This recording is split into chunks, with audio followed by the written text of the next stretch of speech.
Hi friends, welcome back to our channel. ఇక్కడ వచ్చి కాకరకాయ కారం చేస్తున్నానండి. చేదు లేకుండా కాకరకాయ కారం ఎలా చేసుకోవాలనేది ప్రిపరేషన్ చూడండి ఫ్రెండ్స్ లాస్ట్ వరకు. అయితే ఇక్కడ నేను ముందుగా కాకరకాయలను అయితే తీసుకొని వాటిని అయితే రౌండ్ షేప్లో కట్ చేసుకున్నాను.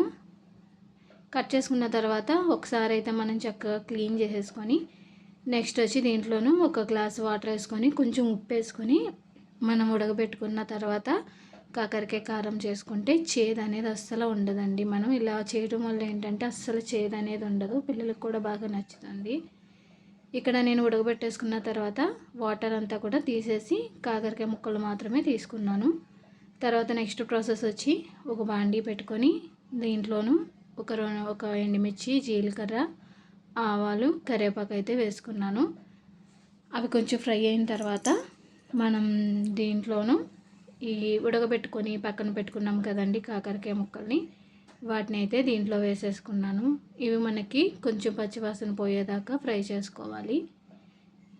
కొద్దిసేపు అయితే ఫ్రై చేసుకోవాలండి. వీటిని మనం మూత పెట్టేసుకుంటే చక్కగా సిమ్లీలో పెట్టుకొని మనకి ఇవి చక్కగా ఫ్రై అయిపోతాయి. ఇక్కడ వచ్చి నేను ఫ్రై చేసుకుంటాకి నేను ఆయిల్ అనేది ఒక 2-3 స్పూన్లు తీసుకున్నాను. ఎక్కువ అవసరం అయితే లేదండి. దీంట్లోకి మసాలా వచ్చి నేను ఇక్కడ వెల్లుల్లిపాయి, కొంచెం జీలకర్ర, కొంచెం ఉప్పు, కొంచెం పసుపు, ధనియాలు, తర్వాత వచ్చి కారం అయితే 1 స్పూన్నర లేదా 2 స్పూన్లు, అంటే మీరు ఎంత తినగలిగితే అంత తీసుకున్నానండి. నేను తీసుకొని మిక్సీ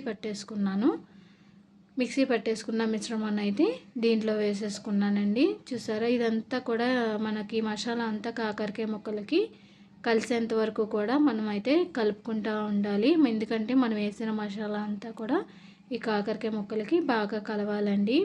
ఇంకా కాకరకాయ ముక్కలను కూడా మనం ఎక్కువగా ఫ్రై చేయని అవసరం లేదు, ఎందుకంటే ఆల్రెడీ మనం చేదు లేకుండా ముందుగానే ఉడకబెట్టేసుకున్నాం కాబట్టి అస్సలు చేదు ఉండదండి. ఇది మనకి మసాలా అంతా కలిసేంత వరకు కూడా ఒక 5 మినిట్స్ లేదా 3 మినిట్స్ అయితే కలుపుకుంటూ ఉండాలి. చూసారండి, మనం వేసిన మసాలా అంతా కూడా కాకరకాయ ముక్కలకి చక్కగా కలిసిపోయింది. అస్సలు చేదు లేకుండా అయితే చాలా బాగా వచ్చిందండి.